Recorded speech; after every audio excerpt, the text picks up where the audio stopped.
Hello students, welcome to impact academy. जैसे कि आप देख ही रहे हो हमारे क्लास चल रही है। तो नेक्स्ट आज हमारी क्लास है सोइल साइंस की। ठीक है, हम इसमें सोइल के बारे में पढ़ेंगे। साइंस, ठीक है, इसको बोल देते हैं मिट्टी। ठीक है, तो हमारा टॉपिक क्या रहेगा? मिट्टी। सबसे पहले हम देखेंगे सोइल है क्या। ठीक है, सोइल वर्ड किससे लिया गया, कैसे है। ठीक है, सोइल क्या है?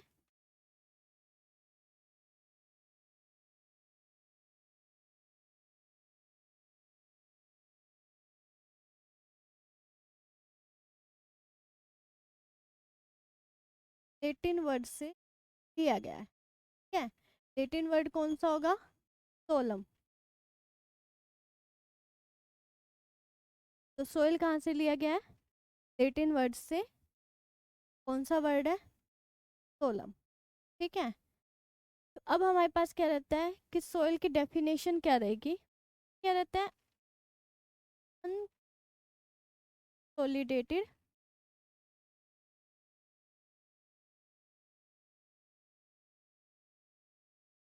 क्या होता है? कंसोलिडेटेड का मतलब होता है जो जुड़ा हुआ हो, मिला हुआ होता है, उसका मतलब होता है कंसोलिडेटेड।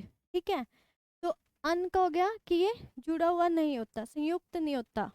ठीक है, तो उसको हम बोल देंगे सोइल। ठीक है, ऐसा मटेरियल, और ये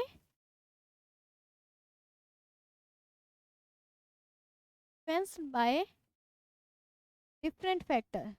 ठीक है, कि डिफरेंट डिफरेंट, जैसे क्लाइमेट हो गया, मौसम हो गया ना, इन्वायरमेंट हो गया, कुछ भी ऐसे ऐसे फैक्टर्स हैं, उनके इफेक्ट से जो मटेरियल अनकंसोलिडेटेड बनता है उसको हम बोल देते हैं सोइल। ठीक है, तो मेनली क्या रहता है कि एग्जाम पॉइंट ऑफ व्यू से हमारा ये रहता है कि हाँ, ये किस वर्ड से लिया गया है या कौन सा वर्ड है ये। तो सोइल क्या हुआ? लेटिन वर्ड है, जिस लेटिन वर्ड कौन सा है? सोलम। ठीक है, सोइल का मतलब क्या हुआ कि अनकंसोलिडेटेड मटेरियल होता है। ठीक है, संयुक्त नहीं होता या जो जुड़ा हुआ नहीं होता, ऐसे। ठीक है, और उसमें क्या होता है? Influence by different factors. Different factors से ये इफेक्ट करता है, जैसे इन्वायरमेंट हो गया, ठीक है, क्लाइमेट वगैरह हो गए हमारे। ठीक है, और ह्यूमंस भी, हमारी भी इन्वॉल्वमेंट रहती है इनमें। ठीक है, ह्यूमंस बोल दो या बायोलॉजिकल फैक्टर्स बोल दो, कि लिविंग ऑर्गेनिजम्स को हम क्या कर देते हैं कि बायोलॉजिकल। ठीक है, तो हमारा क्या रहा? सोयल। सोयल किस वर्ड से लिया गया? लेटिन वर्ड से, जिसका मतलब क्या हुआ? अनकंसोलिडेटेड मटेरियल है जो इन्फ्लुएंस होता है डिफरेंट फैक्टर से, लाइक इन्वायरमेंट हो गया, क्लाइमेट हो गया, बायोलॉजिकल फैक्टर्स हो गए। बायोलॉजिकल में ह्यूमंस भी आ गए, माइक्रो ऑर्गेनिजम्स आ गए, बैक्टीरिया, फंगस। ठीक है, ये सब इसमें आ जाते हैं। अब चलते हैं नेक्स्ट। अब ये तो था सोइल की डेफिनेशन। ठीक है, अब आता है कि मतलब सोइल है क्या। ठीक है, ये होती है अपर लेयर, होती है अपर लेयर ऑफ अर्थ। ठीक है, या फिर हम बोल देते हैं इसको, ये सरफेस होता है अर्थ का।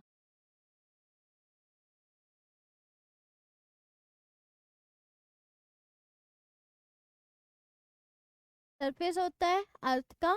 ठीक है, अपर लेयर होती है, और ये 3 डायमेंशनल होती है।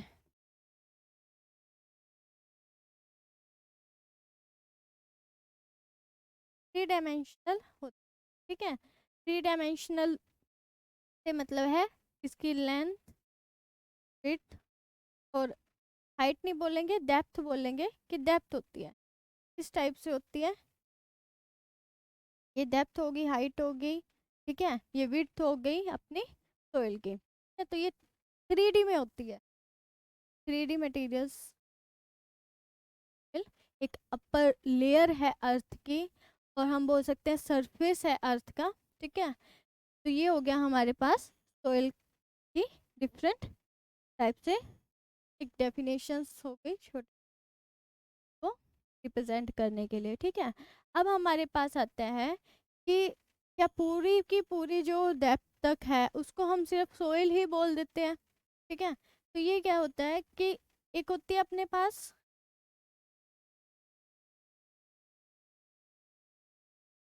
सरफेस सोइल, ठीक है, एक अपनी होती है सब surface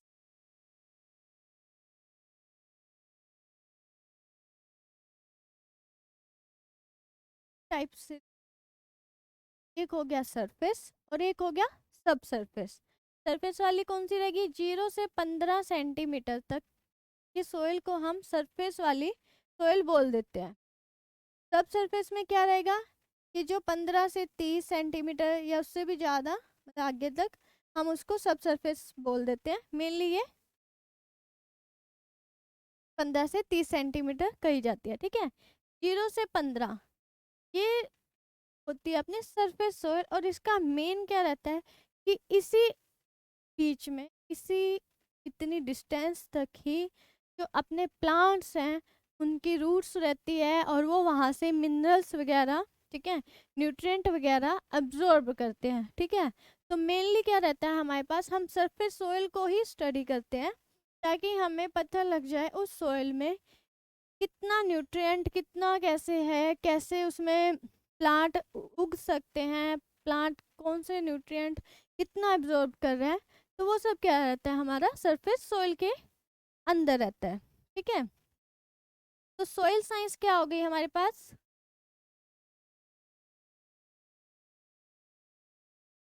study of different soil type, ठीक है, एंड इट्स क्लासिफिकेशन। ये जो जितनी भी टाइप्स की सोइल्स हैं, ठीक है, उनको हम अगर स्टडी कर रहे हैं तो वो किस स्टडी में आ जाता है, सोइल साइंस में, ठीक है स्टूडेंट्स। अब इसमें भी क्या होता है, इसको दो टाइप से स्टडी किया जाता है। एक होता है अपने पास पेडोलॉजी, ठीक है, एक होता है डेफोलॉजी, डेफो, ठीक है। दो टाइप से है। पेडोलॉजी क्या हो गया कि हमने सोइल की स्टडी करी है, सिर्फ उसकी क्लासिफिकेशन देखा है, सोइल की प्रॉपर्टीज देखा है, ठीक है, कि किस टाइप की सोइल है, कैसे है। तो ये क्या हो गया, जनरली स्टडी ऑफ सोइल, क्या है, क्लासिफिकेशन हो गया,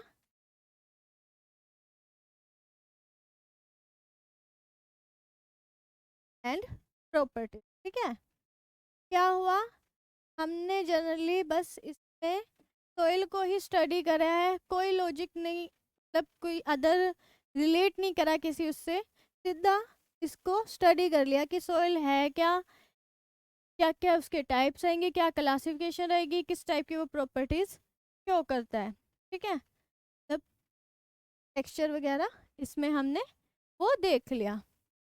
फिर क्या आता है, डेपोलॉजी, स्टडी ऑफ सोइल, ठीक है। सोइल की स्टडी करनी है, ठीक है, किसके पॉइंट ऑफ व्यू से, प्लांट्स, ठीक है, प्लांट्स के पॉइंट ऑफ व्यू से अगर हम सोइल को स्टडी करते हैं तो उसको हम डेपोलॉजी बोल देते हैं, या फिर हम बोल दें कि सोइल की उन प्रॉपर्टीज को स्टडी करते हैं हम जिसमें क्या है, जो प्लांट्स के लिए बेनिफिट्स हो। लाइक हम बोल सकते हैं इसमें हम पढ़ेंगे यहाँ सोइल प्रोडक्शन, प्रोडक्टिविटी है, कैसे जा रही है, कितनी है, ठीक है, सोइल से कितनी ज़्यादा हम इल्ड वगैरह ले सकते हैं किसी भी क्रॉप को उगाने पे, उसको हम बोल देते हैं डेपोलॉजी। ठीक है, उस स्टडी को हम बोल देते हैं डेपोलॉजी। तो हमने क्या पढ़ा, दो टाइप की ब्रांच पढ़ लिया सोइल में, पेडोलॉजी और इडेपोलॉजी। पेडोलॉजी क्या हुई कि जनरल सोइल को हम स्टडी करेंगे, उसकी क्लासिफिकेशन वगैरह क्या रहती है वो हम पेडोलॉजी में पढ़ेंगे। ठीक है, और इडेपोलॉजी क्या रहेगा अपने पास कि अगर हम सोइल को स्टडी कर रहे हैं लेकिन हमारा मेन पॉइंट क्या रहा कि उस प्रॉपर्टी का प्लांट्स के ऊपर क्या इफेक्ट आ रहा है, उस चीज को हम बोल देंगे इडेपोलॉजी। ठीक है, उस स्टडी को इडेपोलॉजी। ठीक है बच्चों, दो टाइप की हो गई। इससे पहले हमने पढ़ा soil science, study of soil हो गया। सोइल कहाँ से लिया गया है, लेटिन वर्ड सोलम से लिया गया है। ठीक है, अनकंसोलिडेटेड मटेरियल होता है, थ्री डायमेंशनल रहता है ये। ठीक है, ये तो थी डिफरेंट ब्रांच सोइल की। अब क्या रहता है कि सोइल साइंस को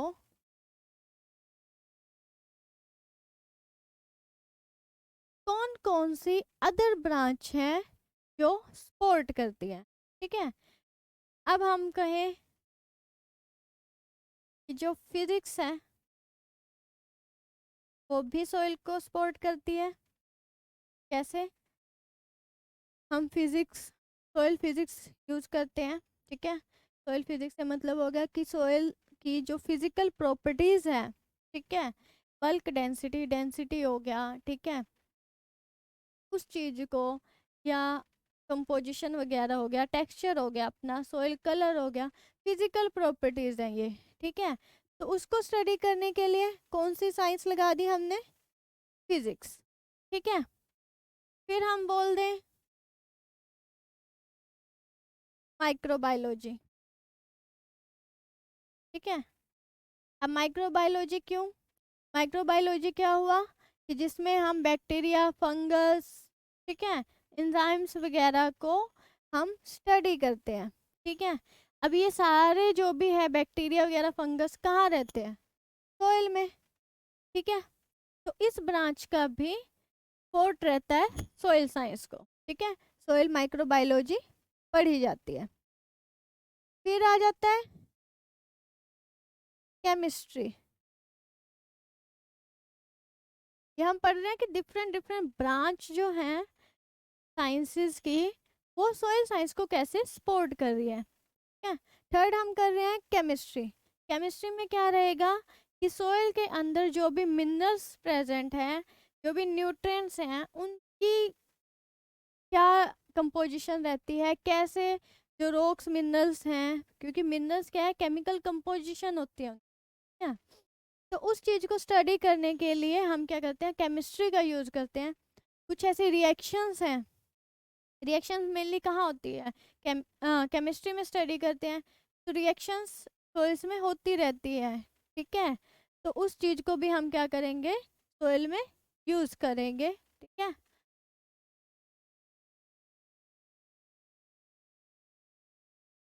फिर आ गया हमारे पास क्लाइमेटोलॉजी। ठीक है, क्लाइमेट की स्टडी करने को क्या बोलते हैं, क्लाइमेटोलॉजी।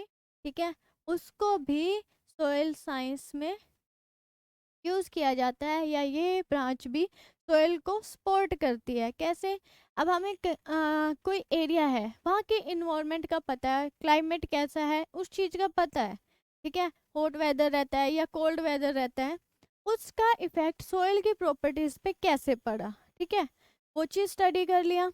फिर उसके बाद उन सारी कैलकुलेशन पे हम क्या देख सकते हैं कि हाँ यहाँ पे कौन सी क्रॉप है जो बेस्ट रहेगी, किस क्रॉप्स को उगाना, किस क्रॉप को कल्टीवेट करना हमारे लिए बेस्ट रहेगा, और हम उस टाइम में कितने क्रॉप्स को लगा सकते हैं, कितने सीजन्स।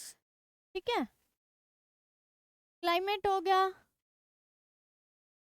अब क्लाइमेट वगैरह को आप मेट्रोलॉजी वगैरह से भी जोड़ सकते हैं। ठीक है, वेदर वगैरह को स्टडी किया जाता है। तो और भी डिफरेंट हमारी ब्रांच रहती हैं जो सोइल्स को सपोर्ट करती हैं, बेसिक साइंस की ब्रांचेस होती हैं। ठीक है, एग्रीकल्चर की ब्रांच तो है ही ये, एग्रीकल्चर तो सॉइल को सपोर्ट कर ही रहा है, लेकिन डिफरेंट जो अदर ब्रांचेस रहती हैं अपनी, वो भी कहीं ना कहीं सॉइल को सपोर्ट करती हैं। अब लगा लो, अब हम क्या बोल दे, सब सोच रहे होंगे कि यार मैथ का तो कहीं आया ही नहीं यूज, क्या सॉइल में मैथ का यूज नहीं होता? होता है, कुछ ऐसी कैलकुलेशन होती है, कुछ ऐसे लॉ दिए गए हैं साइंटिस्टों ने उस टाइम पे, किसका यूज किया है?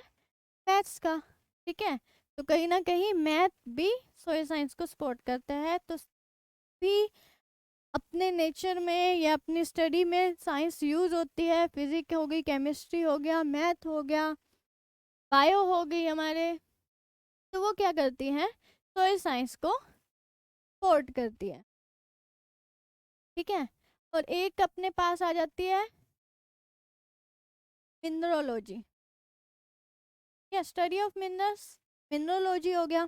ठीक है, तो मिनरोलॉजी में क्या पढ़ते हैं हम कि जैसे सोइल रॉक्स वेदर हुई है, मतलब जो हमारी चट्टानें हैं वो टूटती हैं, उसके बाद ही सोइल फॉर्म होती है। ठीक है, तो उसमें किस टाइप की सोइल बनी है, डिफरेंट डिफरेंट टाइप्स होती। ठीक है, कहाँ से वो बनी है, और इंडिया में कौन सी सोइल्स हैं, या डिफरेंट टाइप्स है, ऑर्डर्स हैं सोइल के, तो वो सब अपने इस सोइल में आ जाते हैं। ठीक है, तो ये सब रहा अपने पास कि सोइल साइंस को कौन कौन सी डिफरेंट साइंस है जो सपोर्ट करती है। ठीक है, ये हो गया। अब हम पढ़ते हैं फंक्शंस ऑफ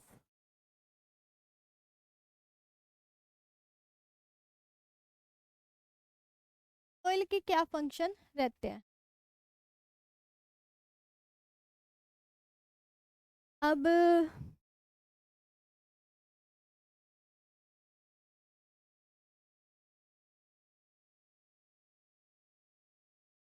ठीक है, सोइल के जो फंक्शंस हैं अब हम उनको पढ़ेंगे कि किस टाइप से कौन कौन से फंक्शन रहते हैं। सबसे पहला क्या है? ये न्यूट्रिएंट को सप्लाई करती है।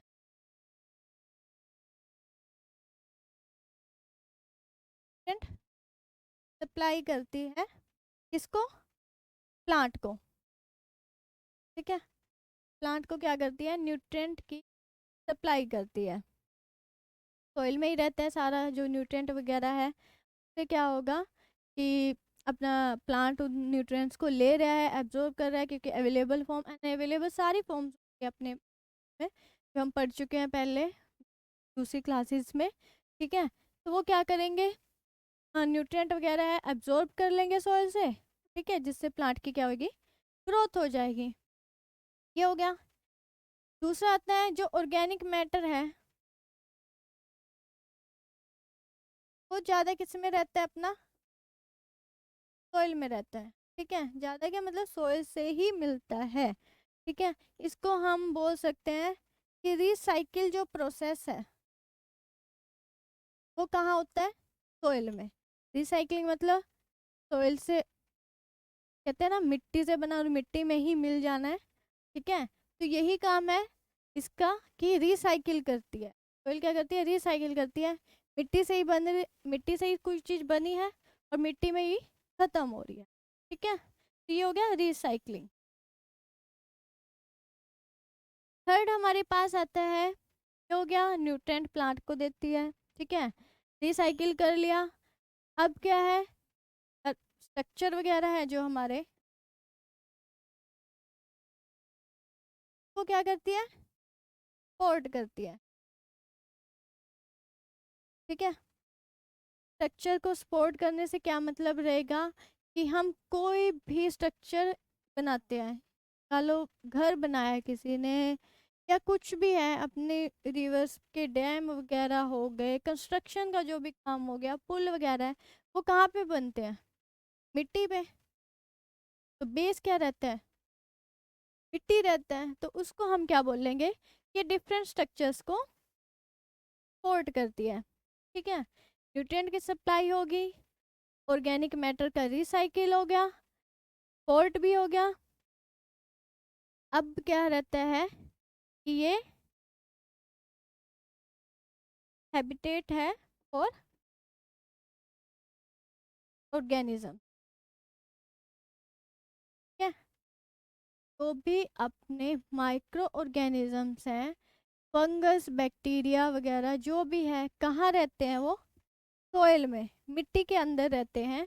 तो उसको हम बोल देंगे कि ये उन सोइल क्या है, उनका घर है, ठीक है। मिट्टी क्या हुआ, उन सब का घर हुई, जहाँ पे डिफरेंट टाइप के माइक्रो ऑर्गेनिजम्स रहते हैं। ऐसे बहुत सारे फंक्शन है, जैसे वाटर है, वाटर सप्लाई कहाँ से होती है?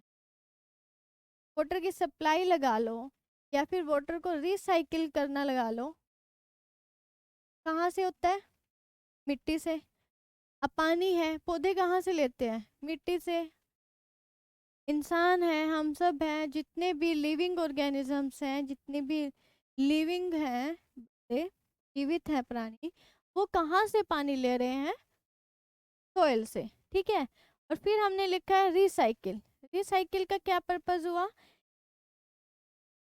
इस मतलब धरती पे अगर हम कहें कि कहीं भी एक बूंद पानी है, तो वो कहाँ से है? मिट्टी से, ठीक है।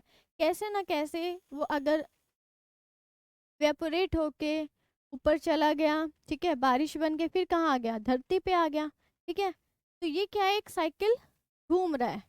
तो ये इस घूमते साइकिल को मेन जो सोर्स है वो क्या आ रहा है? अपना सोइल।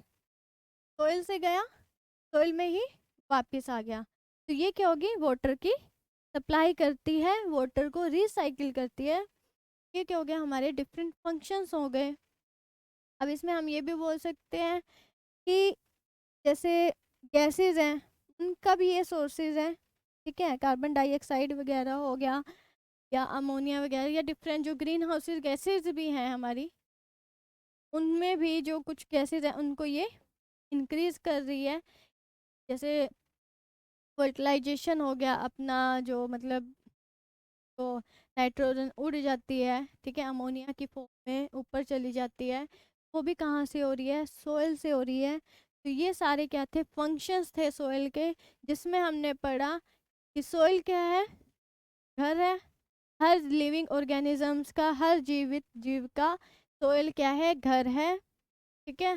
सोइल क्या देती है? सबको न्यूट्रिएंट प्रोवाइड करती है, ना सिर्फ प्लांट्स को। हम भी कहाँ से अगर भोजन कर रहे हैं, वो कहाँ से मिल रहा है हमें? मिट्टी से, क्योंकि जो हमारे जितनी भी क्रॉप्स वगैरह है वो कहाँ उग रही है? सोइल में, ठीक है। सोइल पे ही कल्टीवेट होता है उनका। तो वो सब क्या हो गई? हम खाते हैं, हमारा फूड हो गया। तो सब न्यूट्रिएंट वगैरह कहाँ से ले रहे हैं? सोइल से। वाटर की सप्लाई है, पानी वगैरह है, वो भी कहाँ से आता है? सोइल से, ठीक है। डिफरेंट टाइप के जो स्ट्रक्चर्स हो गए, कुछ भी हम घर वगैरह बना रहे हैं, बांध वगैरह बना रहे हैं, कुछ भी कंस्ट्रक्शन का काम कर रहे हैं, वो कहाँ से हो रहा है? सोइल से, ठीक है। तो ये सारे हमारे पास हो गए सोइल के फंक्शंस हो गए, ठीक है। अब आता है हमारे पास कि सोइल के कितने फेसेस हैं, ठीक है। सोइल फेसेस, फेसेस कितने हैं सोइल के अंदर, ठीक है। तो सोइल फेसेस से क्या मतलब रहेगा? एक होता है सॉलिड फेस के अंदर, फिर आ गया अपना लिक्विड फेज, ठीक है। और फिर आ जाएगा अपने पास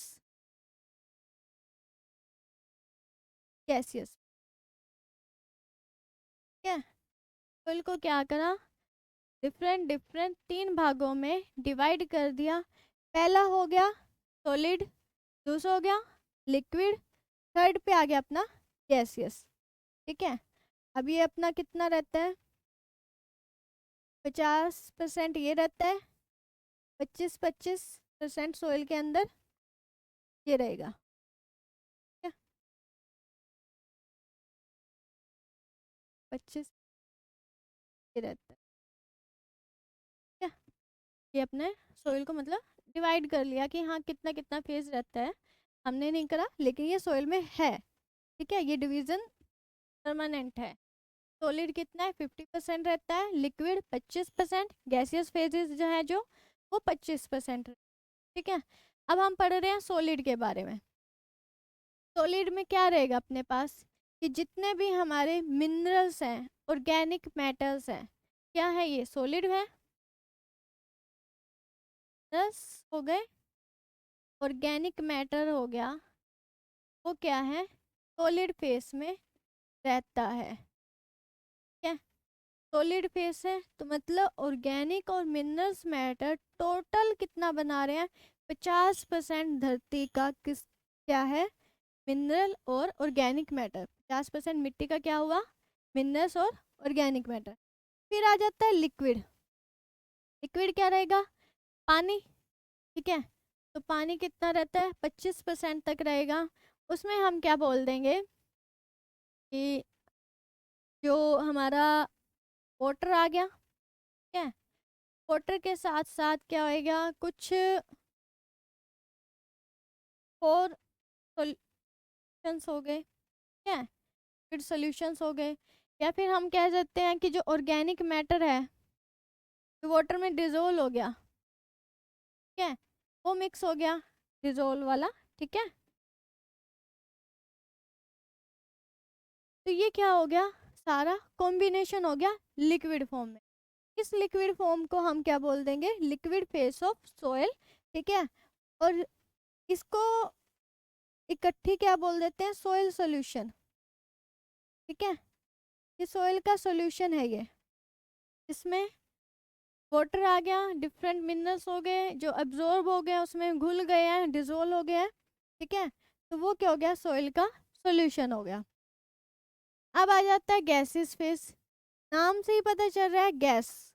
ठीक है, तो जितनी भी गैसेस होंगी सॉइल के अंदर जो प्रेजेंट होती हैं उस एरिया को हम बोल देते हैं गैसियस फेज, और वो कितनी रहती है 25% रहती है गैसियस फेज।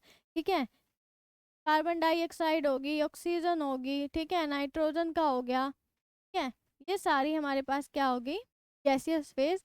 ये टोटल मिला के 25% मिट्टी का बनाती है। ठीक है, ये हो गए डिफरेंट फेजेस में है सॉलिड लिक्विड गैस, क्योंकि अपना क्या है फेजेस को तीन ही भागों में डिवाइड किया हुआ है। सॉलिड होता है, लिक्विड होता है, गैस होता है, तीन ही फॉर्म है पदार्थ की जो साइंस में पढ़ते हो। ठीक है, सॉलिड कौन सा हो गया जिसमें हमने मिनरल्स हो गए, ऑर्गेनिक मैटर्स हो गया। ठीक है, नेक्स्ट हो गया लिक्विड फेस। लिक्विड फेस में क्या रहता है पानी रहता है, लिक्विड फॉर्म में रहेगा, वाटर रहेगा, या कुछ ऐसे कुछ मिनरल्स वगैरह हैं जो डिजोल्व हो चुके हैं उसमें। ठीक है, लिक्विड फॉर्म में है तो उनको हम बोल देंगे कि ये किसको रिप्रेजेंट करते हैं लिक्विड फेसेस को। थर्ड हमारे पास आ गया गैसियस। तो गैसियस से क्या मतलब रहता है आपका CO2, O2, carbon dioxide, oxygen, ठीक है, नाइट्रोजन गैस, ये सारी क्या होगी ये गैसेज होगी जो कंबाइनली क्या करती है 25% ऑफ सोइल को रिप्रेजेंट करती है किसमें गैसियस फेज में। ठीक है, तो ये हो गए हमारे तीन टाइप के फेजेस। अब पढ़ते हैं हम, यही एक छोटा सा इसका इससे ही रिलेटेड है ये टॉपिक कि हमारे पास कंपोनेंट ऑफ सोइल टॉपिक रहेगा। अब सोइल का ही चल रहा है ये अपना पार्ट, कंपोनेंट ऑफ सोइल। ठीक है, इस सोइल के क्या कंपोनेंट, अभी हमने पीछे फेजेस पढ़ा सोइल लिक्विड गैस, तीन फेजेस हो गए। कंपोनेंट क्या है हमारे पास चार कंपोनेंट। कितने कंपोनेंट होते हैं सोइल के फोर कंपोनेंट। पहला आ गया मिनरल मैटर।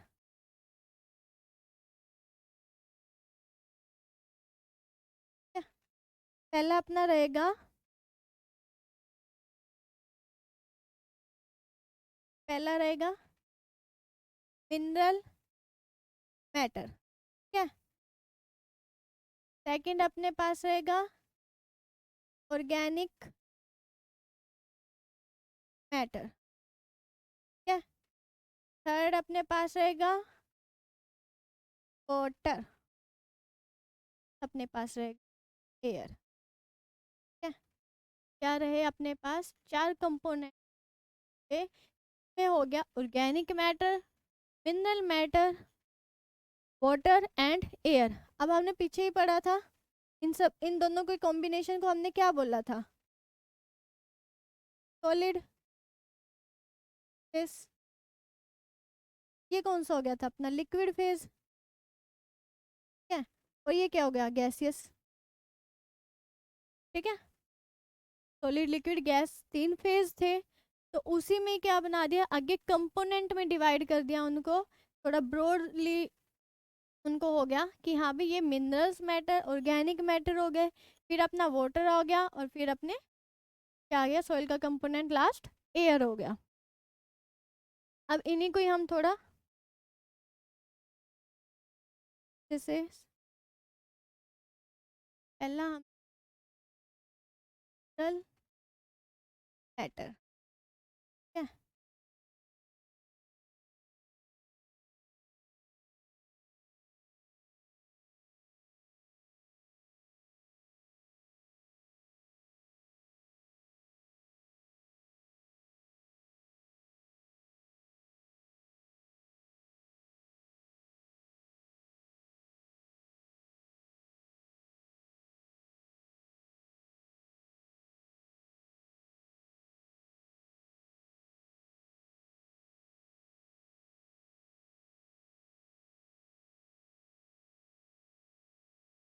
ये अपना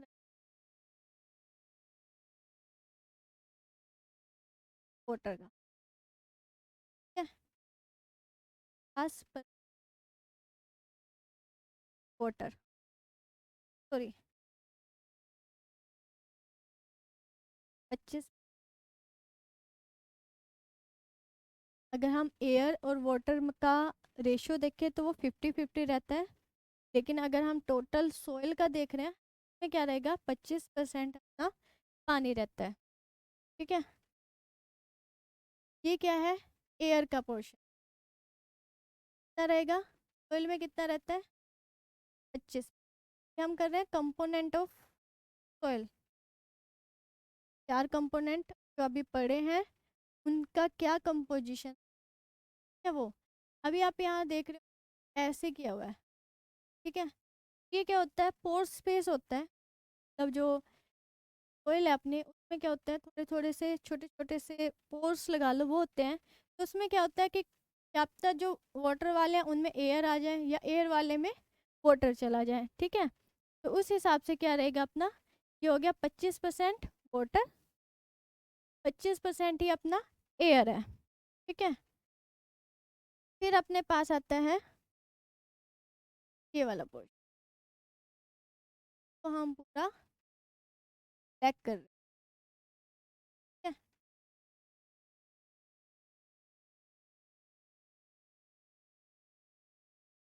क्या रहेगा बस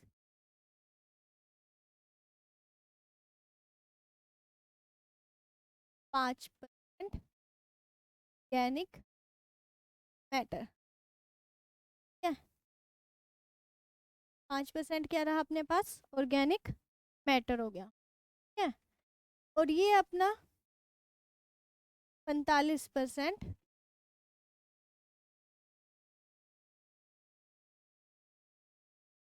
मिनरल मैटर। ठीक है, ये हो गया अपने पास मिनरल मैटर। तो इसमें क्या है 25 अपना वाटर है, 25% एयर है, एयर है क्योंकि खाली है, ठीक है पोर्स में एयर ही भरी हुई है। ठीक है, फिर अपना आता है 5% जो ऑर्गेनिक मैटर हो गया, और फिर आता है 45% क्या है मिनरल मैटर। ठीक है बच्चों, ये समझ आ गया बिल्कुल कैसे कैसे सोइल के कंपोनेंट। ठीक है, अब हम पढ़ेंगे कि कैसे इन कंपोनेंट क्या क्या है, वो थोड़ा हमने फेजेस में भी पढ़ लिया है लेकिन थोड़ा सा अब और डिटेल में इसको पढ़ेंगे। अब क्या होता है एयर से क्या मतलब है, कार्बन और ऑक्सीजन, मेनली हम इसी को ही देखते हैं, कार्बन का क्या रहता है। तो मिट्टी में क्या है, हमारे कार्बन डाइऑक्साइड ज़्यादा होती है एटमॉस्फेयर से। ठीक है, नेक्स्ट कर लेते हैं। अब क्या है, एटमॉस्फेयर में जो है CO2 की जो कंसंट्रेशन रहती है कितनी रहती है, 0.03। जनरल्स में अब 0.04 भी हो गई है ये। ठीक है, CO2 की कंसंट्रेशन है वो अब 0.0 में, ये कंसंट्रेशन कितनी रहती है, 0.25। ठीक है, ऑयल में क्या है, जो कार्बन डाइऑक्साइड है, ठीक है, कार्बन डाइऑक्साइड कंसंट्रेशन और इन ऑयल देन एटमॉस्फेयर। ठीक है, एटमॉस्फेयर से ज़्यादा कार्बन डाइऑक्साइड गैस है वो कहाँ पे रहेगी, सोइल में रहती है। सोइल में कैसे रहती है ये ज़्यादा, क्योंकि जो प्लांट है, ठीक है, और जो माइक्रो ऑर्गेनिज्म है वो सोइल में रहते हैं। वो क्या कर रहे हैं, रेस्पिरेट कर रहे हैं, ठीक है, सांस ले रहे हैं, ठीक है, ऑक्सीजन ले रहे हैं, CO2 गैस छोड़ रहे हैं। तो वो कहाँ रह रही है, सोइल में रह रही है। तो कार्बन डाइऑक्साइड का इस कारण से जो है कंसंट्रेशन सोइल में ज़्यादा रहती है एज कम्पेयर टू एटमॉस्फेयर। कारण क्या रहेगा, जो माइक्रो ऑर्गेनिज्म है, प्लांट है, वो रेस्पिरेट कर रहे हैं, सांस ले रहे हैं, जिसके कारण से वो CO2 गैस है वो छोड़ रहे हैं, और वो कहाँ पे रह रही है, सोइल में। ठीक है, अब रेस्पिरेशन से ही समझ आ रहा है। ठीक है, अगर हम ऑक्सीजन कंसंट्रेशन देखें, ठीक है, ऑक्सीजन कंसंट्रेशन क्या रहेगी, is less in soil. Soil में ऑक्सीजन की कंसंट्रेशन कम होती है देन एटमॉस्फेयर। ठीक है, अब ऐसा क्यों रहता है, अब हमें पता है कि जो एटमॉस्फेयर में है वो ऑक्सीजन कितनी होती है, 20.9 तक, वैसे 21% तक बोल देते हैं इसको। ठीक है, लेकिन जो सोइल में है ये कितनी रहती है, 20%। ठीक है, सोइल में ये कम रहती है, 20.09 भी बोल देते हैं। मतलब अगर एग्जाम में ये आते हैं तो वही ऑप्शन। और ये भी क्वेश्चन आ जाता है कि सोइल के अंदर किसकी कंसंट्रेशन ज़्यादा होती है, ऑक्सीजन की होती है या कार्बन डाइऑक्साइड की रहती है। ठीक है, उसमें लो हाई का जो ऑप्शन होता है, अगर कार्बन डाइऑक्साइड की कंसंट्रेशन सोइल में पूछी गई है तो हमने बोलना है कि हाँ ये मोर रहती है, ज़्यादा रहती है, हाई रहती है। ठीक है, और जो अपनी ऑक्सीजन की कंसंट्रेशन है वो सोइल में क्या रहती है, कम रहती है, लेस रहती है। ठीक है, लो भी बोल सकते हैं, लेस भी बोल सकते हैं, कम भी बोल सकते हैं। ठीक है, तो ये हो गया अपना एयर से रिलेटेड हो गया कि जो सोइल के कंपोनेंट है उसमें कितना रहता है। ठीक है, सोइल वाटर हमने पढ़ लिया। सोइल वाटर में क्या रहेगा, जो भी सॉल्यूशंस वगैरह है, सोइल सॉल्यूशन होगा वो सोइल वाटर में आएगा, पानी वगैरह। ठीक है, और ऑर्गेनिक मैटर क्या होएगा, ऑर्गेनिक मैटर के बारे में पढ़ लेते हैं। डिकम्पोज भी हुआ होता है, अनडिकम्पोज भी हुआ होता है। ठीक है, जैसे जो प्लांट है, प्लांट्स हो गए अपने, और एनिमल्स हो गए। ठीक है, लिविंग हो, ठीक है, या फिर डेड हो। ठीक है, आधे क्या होते हैं, लिविंग होता है, आधा डेड मटेरियल रहता है प्लांट्स और एनिमल्स का। वो डिकम्पोज होके क्या बनाते हैं, ऑर्गेनिक मैटर। ठीक है, डिकम्पोज हो जाए या फिर अनडिकम्पोज भी होते हैं। ठीक है, क्योंकि हम लिविंग जो मटेरियल है उसको भी अपना ऑर्गेनिक मैटर बोल रहे हैं। ठीक है, तो ये हो गया हमारा ऑर्गेनिक मैटर का कि प्लांट्स और एनिमल्स जो लिविंग है, हाफ जो होता है वो लिविंग फॉर्म में रहते हैं और जो हाफ रहता है वो डेड फॉर्म में रहता है, ऑर्गेनिक मैटर। ठीक है, ऑर्गेनिक मैटर कितना परसेंट रहा हमारा, 5%। ऐसे ही हमने क्या पढ़ा, जो हमारा सोइल एयर है वो कितना बनाता है, 25% ऑफ सोइल। सोइल वाटर हो गया 25%, सोइल एयर हो गया 25, ऑर्गेनिक मैटर कितना हो गया 5%, और मिनरल मैटर कितना रहेगा अपना, वो भी कितना रहेगा, पड़ा है 45%।